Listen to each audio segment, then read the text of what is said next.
Hoarding Titan crystals and hoarding basic crystals, especially when it comes to 7 stars. Hi, so welcome to another video. This has been something that I think that's important for a lot of people. It's definitely important for me as a non-spending player, and I'm hoping to do a video on Sunday which focuses on making a transition between that if you're a spender, maybe spending a lot, and the transition to becoming a free-to-play player. It's definitely not easy, but definitely like one of these key issues is acquiring some of these new and interesting champions that come into the game and going, I need to strengthen my roster.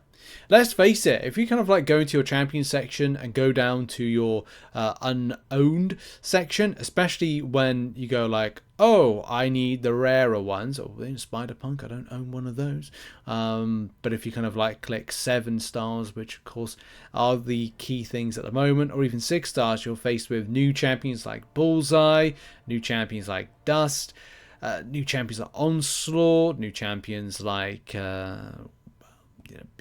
Spider-Punk, Destroyer, that's one. Mainly those that are either going to pack a punch from an offensive aspect or a defensive aspect as well. So how does, and Serpent as well, that's staring me right on screen. So the main thing is, like, how do you make those gains? And that's the biggest teasing point and tough point, especially if you're free to play. If you're free to play, you have to wait. And I had a great conversation, shout out to Brandon, who talked to me about he actually inspired a video I'm hopefully going to make tomorrow about like, okay, well, he really wants to get some of the new champions. He wants to rank up champions really quickly, get some of the best ones, some of these very difficult defenders when they come into the game. And that's the tough point. A large quantity of the community do not have access to those particular champions. So the process of trying to get them is a lot longer than others. So I'm like, I really want to get Onslaught. When will I get a chance? Maybe next month or June. I think it's June when he potentially enters the basic. So then it kind of like puts me into the frame of mind of, okay, waiting. And by that time, I'm like, okay, the 6-star featured recently, I missed out on the opportunity to get Onslaught. It's probably the only champion I was actually interested in getting from that one. I'm going to have another go in May, hopefully a really big opening, and hopefully get some of those champions. Although, then funny enough, as soon as you've saved up enough 6 stars and done the featured, it's like you've then got to go to the next featured and kind of save up for that.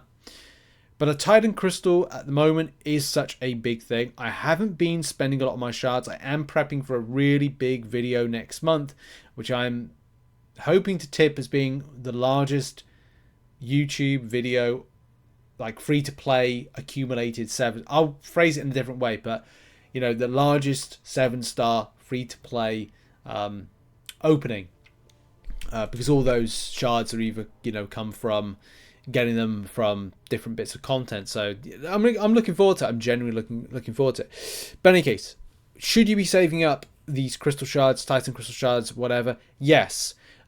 If you are looking for new champions entering into these crystals, sadly, you're going to have to wait. The reason you wait is that it gives you a greater chance to access some of the crystals.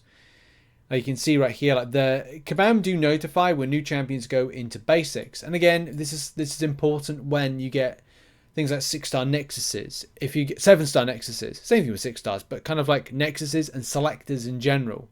When these come about, it is so important to go, what am I targeting? July 4th deals. Spring cleaning maybe, Cyber Weekend deals, like selectors. Grabbing the champions that you want to get, rather than going, oh, RNG spin and see what I get as well. The same thing with the Titan Crystal. Like, there's a fine margin to picking up champions in the Titan Crystal. Currently, whilst I'm recording this video, in the Titan Crystal, Ironheart, Dust, been added in. We've also got Onslaught. I'd love to get a 7-star Onslaught. Maybe I'll get that in. I'm going to try and do a video and aim to do maybe a couple of these being opened in May for the big opening. I'd love it. I really would. But I'll probably end up with something I don't want. But we'll see. You know, I've got to be ever the optimist. Destroyer and Serpent are the main champions, as well as Onslaught. I'll be happy with Serpent. Yeah. So look, trying to prepare for these ones. Actually, did I throw it up on screen? That one. Yeah, I think I did. Thing, as well as a 7-star, could be annoying defender, the same with Xerxes. I wouldn't like to face off against him in Battlegrounds, I must admit. But look, saving up these crystal shards, saving up these crystal shards for these selectors is going to be so important.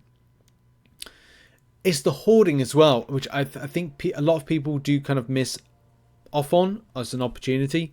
Now I'm working my way through Act 8 at the moment, pretty slowly, but I'm chilling. I've got a lot of stuff on personally. You can see the box. You can see the boxes there. I've got other projects I'm working on as well, other channels as well.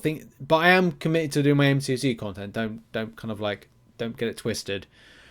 But it's these opportunities here for 6-star nexuses. When a champion enters in the basic, go for it. If Kabam enter in selectors, 7-star selectors, then wait for that. Hold your units for that, and then get it, and then wait.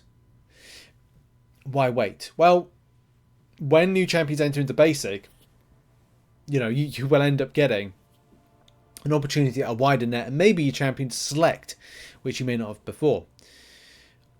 I wouldn't be surprised if Kabam put out in July 4th deals 7-star selectors. The same way that, and as I said, and kind of like the end point to this is, selectors in general are so important. Yearly selectors or July 4th deals will be the ones you need to shoot for. They usually look like rainbow things. I'll just try and find like an example. MCOC year selector and past era selectors. Those are the ones. So they look a little bit like this. If it loads, there, that's it.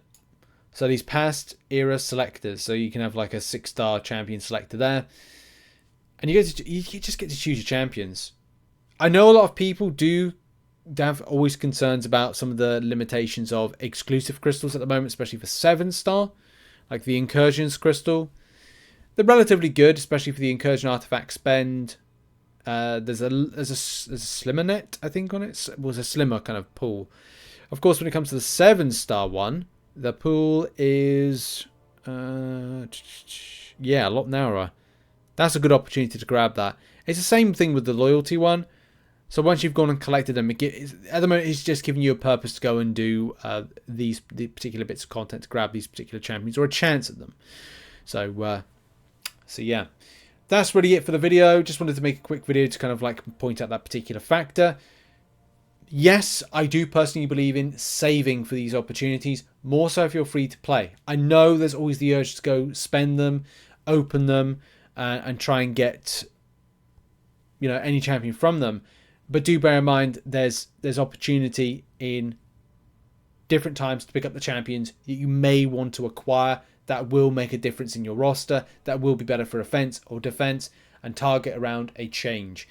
But in any case, what are your thoughts on that? Am I wrong? Am I sort of alright with what I'm saying? Have your say in the comments, check out some other content, and I'll catch you in the next one. Bye bye for now.